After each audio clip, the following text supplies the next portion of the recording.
मैंने रात में आके सोचा यार मेरा 2 घंटा लॉस हो रहा है। तो मैंने क्या किया, तो मैंने उस रास्ते के जो सुबह के 1 घंटे और शाम के 1 घंटे को सोचने में दिया कि मैं अपने उस बच्चे को क्या करूं, इस क्लास में क्या करूं, उस क्लास में क्या करूं। टाइम पे देखभाल नहीं करेगा वो सारे फूल मर जाएंगे, है कि नहीं। तो इस चीज को मद्देनजर में रखते हुए टीचर्स को बहुत कुछ करने की जरूरत है। गवर्नमेंट मिडिल स्कूल करित एक बार फिर से कौमी सतह पर अवार्ड हासिल करने में कामयाबी हासिल की है।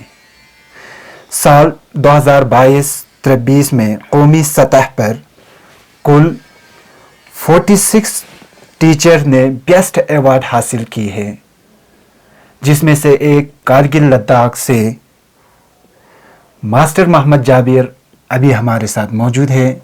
सर, सबसे पहले वॉइस ऑफ लद्दाख के पूरी टीम की तरफ से आपको मुबारकबाद पेश करता हूं।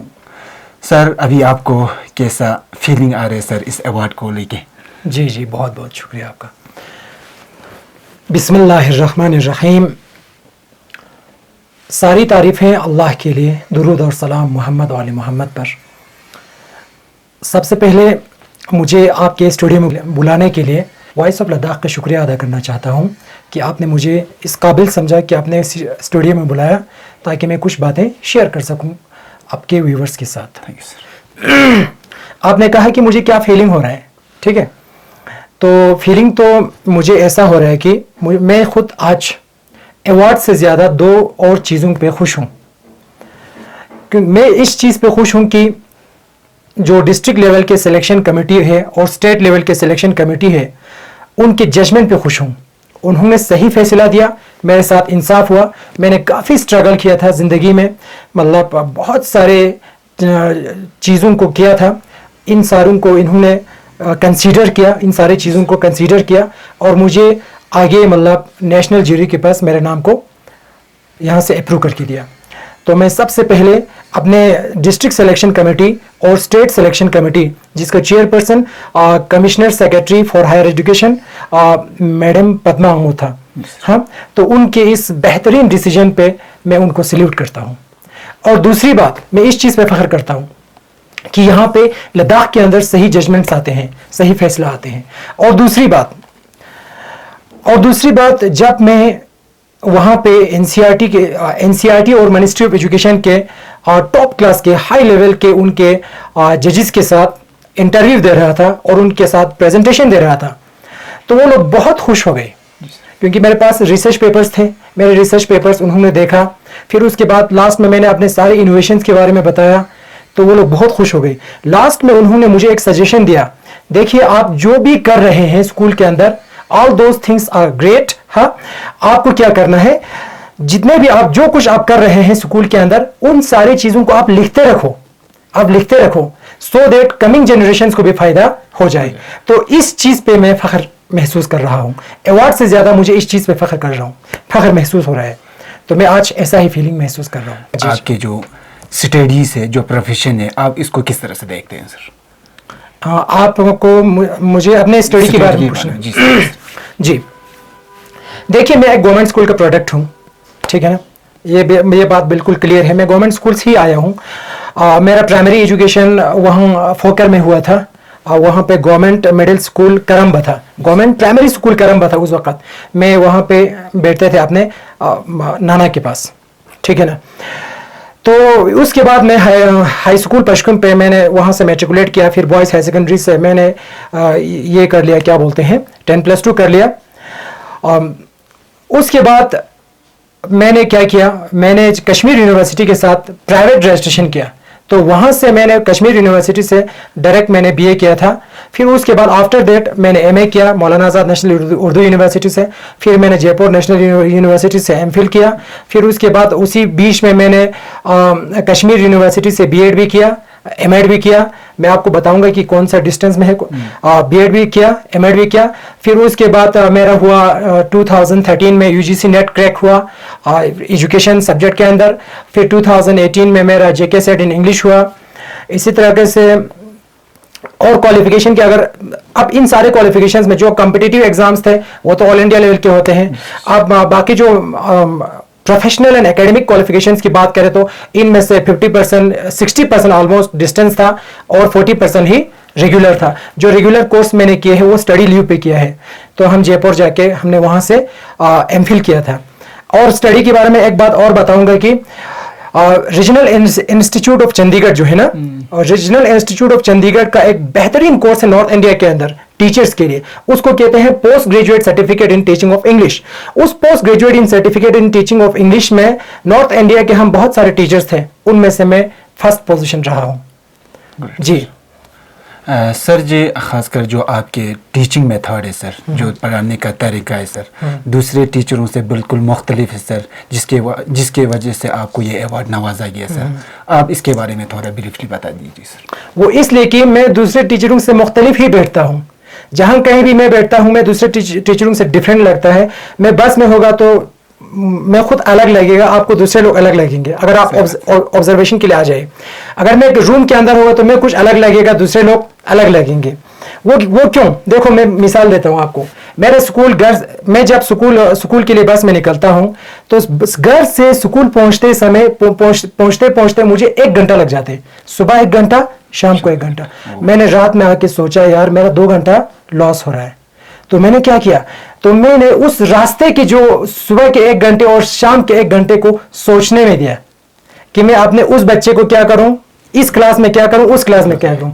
जबकि बस में जो जितने भी बाकी टीचर्स हैं वो सब बिल्कुल हंसी मजाक अपने अपने गुण में बिल्कुल मस्त स्कूल पे जाते हैं। मैं अकेला वहां पे बिल्कुल सीट पे बैठ के मैं सोचते जाता हूँ। लेकिन टीचर सोचता होगा, बाकी टीचर सोचता होगा, वो अपने दिल में बताता होगा, एक दूसरे को भी बताता होगा यार ये तो आइसोलेटेड रहता है, ये तो अकेला रहता है, ये आदमी पता नहीं लोगों के साथ इसका कुछ बातें भी नहीं करता है, ये आदमी ही अजीब है।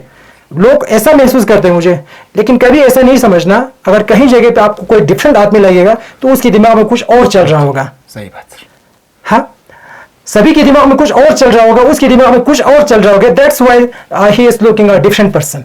इसीलिए वो एक डिफरेंट पर्सन दिखाई देता है। मेरे साथ वैसा होता है। तो मैंने कभी भी जब मैं स्कूल पे जाता हूँ या मैं नेट पे सर्च करके या मैं अपने हिसाब से मैं सोचते जाता हूँ कि मैं जाके स्कूल पे जाके आज मैं इस क्लास में क्या करूँ, उस क्लास में क्या करूँ। ये वही रास्ते के 1 घंटा है सुबह का और शाम का जिसने मुझे अवार्ड दिलाया। घर में भी मैं प्रिपेयर करता हूं। मैं टैगोर के कोटेशंस पे बिल्कुल बिलीव करता हूं कि एक टीचर ही नहीं है जब तक वो खुद पढ़ते ही नहीं हूं। कंटिन्यू हमें क्या करना चाहिए, स्टडी करते करते करते जाना चाहिए, ठीक है ना। तो एक चीज तो यही कारण रहा मुझे अवार्ड दिलाने में, वही बस के सुबह के 1 घंटा और शाम के 1 घंटा मैंने सोचा अच्छी तरह, फिर उसके बाद जाके उसी चीज को मैंने स्कूल पे करना शुरू किया। क्योंकि मैं देखो मेरे दिमाग में हमेशा एक बात चल रहा होता है कि बच्चों से आज जो फिजिकल पनिशमेंट है वो तो खत्म हो चुका है ऑलमोस्ट, लेकिन साइकोलॉजिकल पनिशमेंट बहुत ज्यादा है। माँ बाप का प्रेशर रहता है। देखो हमसाई के पड़ोस की लड़की ने 90% लाया, तूने अभी 80% भी नहीं लाया, हाँ तुझे 70% भी नहीं आया। इतना डांटते हैं एक दूसरे को। तो इन बेचारों के बहुत सारे साइकोलॉजिकल बर्डन से, और उसके अलावा हिंदी सिखाओ और इंग्लिश सिखाओ, उर्दू सिखाओ, अरेबिक सिखाओ, कितने आप देखो ना वो भी एक इंसान है। हाँ, इन सारे चीजों को मेरे स्टूडेंट्स घर से परेशान आते हैं, स्कूल से खुश होकर जाते हैं। हम बहुत कई बार हम जब बच्चों को स्कूल पे जब काम होता है तो उनको जब घर के लिए छोड़ते हैं वो जाने के लिए तैयार, जब तक हम स्कूल से लीव ना करें वो स्कूल से जाते ही नहीं है। ऐसा ही होना चाहिए, क्योंकि स्कूल एक क्या है, फॉरवर्ड कहते हैं कि मतलब स्कूल एक क्या है, school is just like a garden. Students are it is tender plants और flowers and teachers are the gardeners. अब क्या है, स्कूल एक बाग की तरह है। उस बाग के खूबसूरत फूल वो बच्चे हैं, और उसमें क्या है, और उस बाग के जो माली है वो टीचर्स है। अगर टीचर्स उन फूलों को अच्छी तरह पानी नहीं देगा, टाइम पे देखभाल नहीं करेगा, वो सारे फूल मर जाएंगे, है कि नहीं।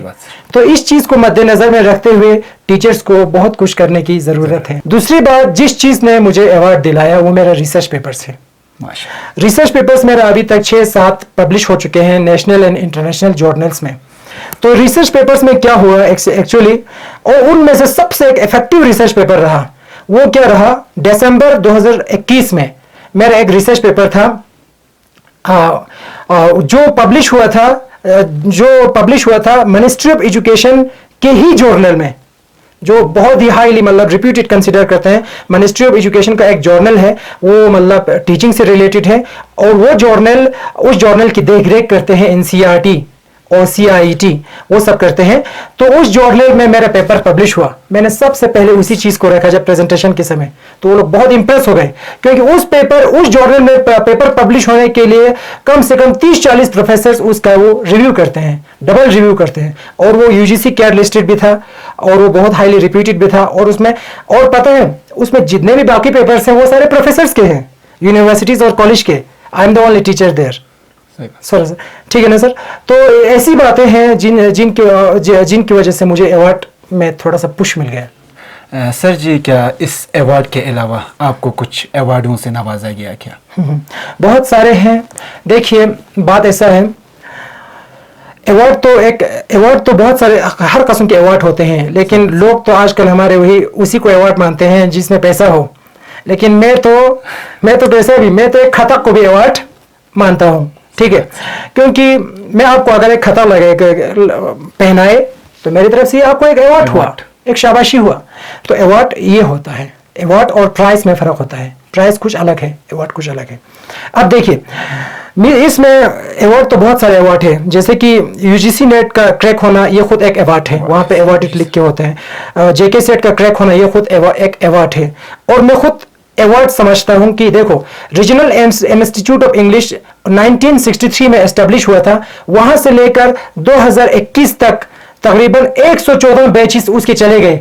उन 114 में से बैचेस में से आई एम द फर्स्ट लद्दाखी, मैं पहला लद्दाखी हूं कि वहां पे फर्स्ट पोजीशन लाया। तो ये मैं अपने आप के लिए एक अवार्ड फील कर रहा हूं, मैं पहला ही लद्दाखी हूं। और दूसरी बात, मैं अपने आप के लिए भी एक अवार्ड महसूस कर रहा हूं कि मैं पहला लद्दाखी टीचर हूं जिसका पेपर NCERT और मिनिस्ट्री ऑफ एजुकेशन के जर्नल में पब्लिश हुआ। ये मैं अपने आप को एक एजाज समझता हूं। और उसके अलावा मेरे टीचिंग को सराहते हुए श्री अरबिंदो सोसाइटी ने मुझे एक सर्टिफिकेट ऑफ एप्रिसिएशन दिया है। और उसके अलावा मेरे टीचिंग से रिलेटेड कामों को सराहते हुए इम्बाइब बेंगलुरु है, इम्बाइब बेंगलुरु एक टॉप क्लास के वो क्या बोलते हैं कॉर्पोरेट है, उन्होंने मुझे एक सर्टिफिकेट ऑफ एप्रिसिएशन इनायत की है। और उसके अलावा हमारा AKS फाउंडेशन इंडिया है, एक फाउंडेशन है जो इंटरनेशनल लेवल पे ग्लोबल टीचर अवार्ड ऑर्गेनाइज करते हैं अपने हिसाब से। उनके अपने चीजें हैं, ग्लोबल टीचर अवार्ड ऑर्गेनाइज करते हैं, उसमें 110 कंट्रीज थे। तो वो अवार्ड भी मुझे मिला था 2020 में। मैं उस वक्त में काफी खुश था क्योंकि उनका जजमेंट सही था। आज उनके जजमेंट को एक मतलब सपोर्ट मिला है जब गवर्नमेंट ऑफ इंडिया ने इसको कंसीडर किया है। तो उस वक्त लोगों ने सोचा कि यार ये तो एक गली का अवार्ड है, लेकिन उन्होंने उस वक्त मेरे अंदर की बातों को समझ लिया था। यहाँ इस नेशनल अवार्ड में हमारे नेशनल लेवल के एक्सपर्ट्स होते हैं, बट वो प्राइवेट एनजीओ था, लेकिन उसमें अलग अलग कंट्रीज से जजेस थे। जजेस तो अलग अलग कंट्रीज से थे, लेकिन उसमें वो अवार्ड भी मुझे मिला। मैं उस अवार्ड के लिए बहुत ही फख्र महसूस कर रहा हूँ अपने आप को, भले ही उसमें पैसे ना हो, लेकिन उसमें बहुत सारी चीज़ें मटेरियल्स थे। सर जी, लास्ट में आप खासकर हमारे लद्दाख के स्टूडेंट्स और टीचरों को क्या मैसेज देना चाहते हैं सर? जी, जितने भी स्टूडेंट्स हैं, लद्दाख ही नहीं पूरी दुनिया के अंदर जितने भी स्टूडेंट्स हैं, वो स्टूडेंट्स सारे मेरे यार हैं। मुझे लगता है कि मतलब जितने भी स्टूडेंट्स हैं वो सारे स्टूडेंट्स मुझे अपना दोस्त लगता है, दिल से। मैं दिल से बात कर रहा हूँ। मैं खुद आज एक टीचर हूँ तो एक स्टूडेंट भी हूँ। मैं पैगंबर अकरम की उस बात पे, उस हदीस पे मुकम्मल एतकाद रखता हूँ। मैं मरते दम तक पढ़ता ही रहूँगा। लोग कहते हैं जाबिर भाई आप पढ़ाई कब रुकेंगे, आप एग्जाम देते बैठते हैं, इधर जाते हैं उधर जाते हैं, वो रिसर्च करते हैं ये रिसर्च करते हैं। मैं कभी रुकूंगा ही नहीं, क्योंकि मैं हज़रत मोहम्मद मुस्तफ़ा को मानते हूँ। मैं कब्र के मुंह तक पहुँचने तक मैं पढ़ता ही रहूँगा और लोगों को पढ़ाता ही रहूँगा। तो इसमें क्या है, स्टूडेंट्स को मेरा ये मैसेज है कि आपको कभी मायूस होने की जरूरत नहीं है। बहुत सारे स्टूडेंट्स अभी खासकर जो 10+2 लेवल पे या हायर लेवल पे पहुंचे हैं, वो लोग सोचते हैं कि यार हमें जॉब अपॉर्चुनिटी नहीं है, ये नहीं है, वो नहीं है। जॉब देने वाला खुदावंद आलम है, अल्लाह पे भरोसा रखो। एक वक्त था 2001 में सबने कहा था कि मतलब हमारे पास अब टीचर वीचर कुछ नहीं रहा, फिर SSA आया, इतने सारे टीचर 4-5 हज़ार रिक्रूट हो गए। हमें अल्लाह पे भरोसा रखना चाहिए, ठीक है। अब ये हमारा यूटी एक नया यूटी बने हैं, इसमें भी हमारे लिए बहुत सारे जॉब अपॉर्चुनिटीज मिल सकते हैं। लेकिन मेरा स्टूडेंट से रिक्वेस्ट है, आप ऑल इंडिया लेवल के सारे कॉम्पिटिशन्स को फेस कर लीजिए। खासकर अगर आपको टीचर बनना है तो केवी के टीचर्स निकलते हैं, जेएनवी के टीचर्स निकलते हैं, पूरा ऑल ओवर इंडिया के लेवल पे में बहुत सारे केंद्रीय विद्यालय हैं, उनमें आप आराम से टीचर बन सकते हैं। आपको बीएड करना है, आपको सीटेट क्रैक करना है, आपको अप्लाई करना है, ठीक है। अब ये मत सोचे कि वहां हिंदी के 15 क्वेश्चन आते हैं, वो 15 क्वेश्चन भी आप साथ में करके आ जाओ, आप क्रैक हो जाएंगे, क्योंकि एसटी के बहुत सारी सीट्स खाली जाते हैं और उनका एक बहुत ही बढ़िया स्कूल भी बढ़िया होता है, पे भी बढ़िया होता है, सेंट्रल गवर्नमेंट का है। अगर आप टीचर बनना चाहते हैं तो आपके लिए, बैंकिंग में तो आपके लिए बिल्कुल हर जगह ही जगह वो है। मतलब आप कारगिल को स्पेसिफिक मत रखिए, मेरे स्टूडेंट से कारगिल को आप स्पेसिफिक मत रखिए, आप पूरा इंडिया के रग रग में आप जगह जगह आप पहुंच जाइए। मेरे सारे स्टूडेंट्स को मैसेज है, जगह जगह पहुंच जाए और कारगिल का नाम रोशन कर लीजिए। मेरा अपना स्टूडेंट आज मुंबई के बैंक में काम कर रहा है। अच्छा, मेरा अपना बहुत सारे स्टूडेंट्स आप बहुत सारे यूनिवर्सिटीज में अभी पीएचडी कर रहे हैं। मेरे अपने स्टूडेंट्स आज लेक्चरर बने, मैं आप टीचर हूं जिनको मैंने पढ़ाया आज लेक्चरर बने हैं, बट मैं आज उनको कहता हूं सर, मैं उनको सर कहता हूं, क्योंकि उनका एक डिग्निटी बन चुका है। मैं नहीं कहता हूं वाह, उनको वाह नहीं कहता हूं, बेटा नहीं कहता हूं, मेरा स्टूडेंट समझ के, क्योंकि वो तो मुझसे 15 साल छोटे हैं, बट वो लेक्चरर बन गए। आई एम वेरी हैप्पी, मैं बहुत ही खुश हूं उन सारी चीजों को देखकर। तो इसमें मेरा स्टूडेंट्स को, खासकर छोटे बच्चों को मेरा ये मैसेज है। बड़े बच्चों को तो मैंने, बड़े स्टूडेंट्स को तो मैंने बताया, छोटे स्टूडेंट्स को मेरा ये मैसेज है कि आप जो है देखो, आपको मेहनत करने की जरूरत है और अपने जहन पे स्ट्रेस लेने की जरूरत नहीं है। कभी भी आप स्ट्रेस मत लीजिए। आपके क्लास में कोई फर्स्ट आता है, कोई सेकंड आते हैं, उस चीज के पीछे मत जाइए। फर्स्ट और सेकंड आने वाले हो सकता है वो कल नीचे आ जाए, अब ऊपर चले जाए। हिस्ट्री वही रिपीट करता है बार बार। बैक बेंचर्स हमेशा आगे पहुंच जाते हैं, जो बहुत कमजोर होते हैं वो बहुत ऊपर जाते हैं, क्योंकि उसका एक जिंदगी का एक टर्निंग पॉइंट आते हैं। जब उस टर्निंग पॉइंट पे पहुंच जाते हैं तो वो बिल्कुल आगे चले जाते हैं। अब ये मत सोचिए, आप अपना जो मेहनत जो आपसे हो सकता है उतना ही आप मेहनत कर लीजिए, ज्यादा आपको मेहनत करने की जरूरत नहीं है। कभी भी स्ट्रेस मत लीजिए। खासकर बहुत सारे बच्चे क्या करते हैं, एग्जाम के दिनों रात भर सोते ही नहीं है। ये गलत प्रैक्टिस है। कल अगर आपको एग्जाम है, रात भर आराम से सो जाओ। उस रात को, उससे पहले आपका सारा कुछ प्रिपेयर होके होना चाहिए, क्योंकि आप अगर रात भर खड़ा बैठेंगे और पढ़ेंगे तो दिन में आपका सर इतना बड़ा हो जाएंगे और आप कुछ परफॉर्म नहीं कर पाओगे। और छोटे बच्चों के लिए और बच्चों के पेरेंट्स को और टीचर्स को मेरा रिक्वेस्ट है कि आप पेरेंट्स को और टीचर्स को खासकर कि आप इनको फूल समझिए, इनको टच तक करने की कोशिश मत कीजिए। उनको दबाने की बात ही नहीं है। आप बहुत सारे पेरेंट्स स्ट्रेस देते हैं, खासकर कंपटीशन में लाते हैं, ये वो करता है, वो करता है, तू कुछ नहीं करता है, तू कुछ नहीं है, तू कुछ नहीं है। हर जगह बोलो, एक छोटे बच्चों के छोटे चीजों की तारीफ करो। वो छोटे जब काम करते हैं तो उन चीजों की तारीफ करो, तो वो उनको इंकरेज मिलेगा, वो आगे बढ़ेगा, वो फूलेगा फलेगा, वो आपकी एक यादगार बन जाएगा। खासकर हमारे गांव में क्या है, देखो बच्चों की कोई वैल्यू नहीं है। पेरेंट्स को, माँ बाप का, पेरेंट्स को बच्चों का पता ही नहीं है उनको कि मेरे बच्चे क्या कर रहे हैं, क्या नहीं कर रहे। वो लोग सिर्फ बस अगर किसी डिपार्टमेंट के कोई पैसा देने वाला है या कोई मतलब रोड बनाने वाला है तो उनके पीछे चले जाते हैं, इंजीनियर्स के पीछे, जूनियर असिस्टेंट्स के पीछे। तो क्यों? क्योंकि उनको वहां से चांस लगता है कि कुछ पैसा मिल जाए। मैंने एक इंटरव्यू में बताया कि हमारे लोग मटेरियलिस्टिक बन चुका है। ये पैसा वैसे छोड़ो, आपको अपने बच्चे होना चाहिए, ये आपके वारिस है, कल ये आपका नाम फख्र से ऊंचा करेगा, ठीक है ना। और टीचर्स बरादरी को तो मेरा रिक्वेस्ट है, कारगिल में जितने भी टीचर्स है सब के सब बहुत ही बढ़िया टीचर्स है। खासकर हमारे टीचर्स को मैंने देखा है कि जब स्कूल में किसी के पास कॉपी नहीं होता है, पेंसिल नहीं होता है, बुक नहीं होता है, बहुत सारे टीचरों को देखा है मैंने, वो उनको खरीद के लाके देते हैं। ये बाकी डिपार्टमेंट के लोग उनको ऐसा नसीब नहीं है। ये टीचरों को मैं मुबारकबाद पेश करना चाहता हूं कि आपको ऐसा चांस मिल जाए, किसी एक गरीब बच्चे को 10 रुपए का कॉपी लेके दे।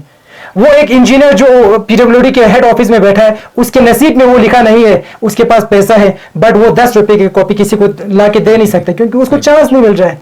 आपको इबादत करने के लिए भी एक मौका मिलना चाहिए ना। सही बात। ये एक तौफीक है टीचरों के लिए, बच्चों की खिदमत करने का। आप छोटा हेल्प करो और बच्चों के कभी टाइम को जाया करने की कोशिश मत करो। अभी देखो, और बच्चों के साथ जो टाइम जाया करने वाले बहुत सारे ऑनलाइन गेम्स हैं, टीचरों को कभी उन चीजों की तरफ जाना नहीं चाहिए। अगर टीचर स्कूलों पे ऑनलाइन गेम्स खेले, कोई गेम्स खेले, तो बच्चे भी वो खेलना शुरू करेंगे और सारा दिन उसी में जाया हो जाएगा। मेरा एक रिक्वेस्ट है, ये एक मतलब मैंने किसी स्टूडेंट से मैंने सुना है कि टीचर्स ऐसे करते हैं हमारे, इसीलिए हम करते हैं। सही बात। ऐसा नहीं होना चाहिए। मेरे सारे टीचर्स बरादरी से रिक्वेस्ट है, लेकिन मैं कारगिल के सारे टीचरों को सैल्यूट करता हूं। ये अवार्ड जो है वो मुझे नहीं मिला है, आप सभी को मिला है। इंशाल्लाह आप सभी की हेल्प करने के लिए मैं तैयार हूं। आप भी कोशिश कर लीजिए। जितने भी, देखो आज तक एक हमारे पास था, लोग सोच रहे थे कि सिर्फ हेडमास्टर्स को, प्रिंसिपल्स को मिलते हैं, मिला भी है ऑब्वियसली। पिछले साल के उसमें था 44 में से तकरीबन 35 एबो था सारे हेड टीचर्स। तो टीचर्स तो मायूस हो जाएगा ना। अब इस साल है लेक्चरर्स है अवार्ड्स में, प्रिंसिपल्स है, हेड टीचर्स है। इस साल हम कुछ टीचर्स भी है। और इस साल से क्या हुए, इसमें प्राइवेट स्कूल्स भी इंक्लूड हो गई जो सीबीएसई से एफिलिएटेड हो। इसमें गवर्नमेंट स्कूल्स ही नहीं है, पूरा ऑल ओवर इंडिया में जितने भी प्राइवेट स्कूल्स है। अब हमारे साथ एक अवार्डी डीपीएस का भी आया है, दिल्ली पब्लिक स्कूल का। तो इसमें प्राइवेट स्कूल के, अगर हमारे स्कूल भी सीबीएसई के हो जाए प्राइवेट, तो प्राइवेट स्कूल के टीचर्स भी अप्लाई कर सकते हैं, कंपटीशन में इसमें फाइट में हिस्सा ले सकते हैं। तो अवार्ड इंशाल्लाह मिलते रहेंगे। पूरे लद्दाख वासियों को मैं ये पैगाम देना चाहता हूं कि लद्दाख के अंदर जितने भी टीचर हैं, लेह के अंदर जो खासकर लेडीज टीचर लोग हैं, वो बहुत ही खूबसूरत अंदाज में पढ़ाई करते हुए नजर आते हैं वीडियोस में। तो हमारे कारगिल के अंदर भी टीचर्स बहुत ही खूबसूरत अंदाज में पढ़ाई करते हुए नजर आते हैं। तो हमारा ये कल्चर जारी व सारी रहना चाहिए। बस हमें थोड़ा सा गफलत होने की जरूरत नहीं है। टीचरों के दिल में जज्बा है, जोश है, लेकिन थोड़ा गफलत हो जाते हैं, इसीलिए क्या होते हैं, थोड़ा सा पढ़ाई में सुस्ती आ जाते हैं और हमारे स्टूडेंट्स जो है कमज़ोर रह जाते हैं। बहुत बहुत शुक्रिया सर पूरे वॉइस ऑफ लद्दाख की टीम की तरफ से कि आपने हमारे इस छोटे से इनविटेशन को एक्सेप्ट करके हमें टाइम दिया, अपने कीमती वक्त में से वक्त निकाल कर। इंशाल्लाह सर फिर मिलते रहेंगे सर। अस्सलाम वालेकुम। जी आपका भी बहुत बहुत शुक्रिया, आपके पूरे टीम का शुक्रिया कि आपने मुझे यहाँ बुलाया, इस काबिल समझा कि आपके स्टूडियो में आके कुछ बातें करूँ। मैंने अपने टूटे फूटे बातें आपके व्यूअर्स के सामने रखा। इंशाल्लाह लोग इन बातों पे थोड़ा सा गौर व नज़र करेंगे। So thank you so much. वस्सलामु अलैकुम व रहमतुल्लाहि व बरकातुहू।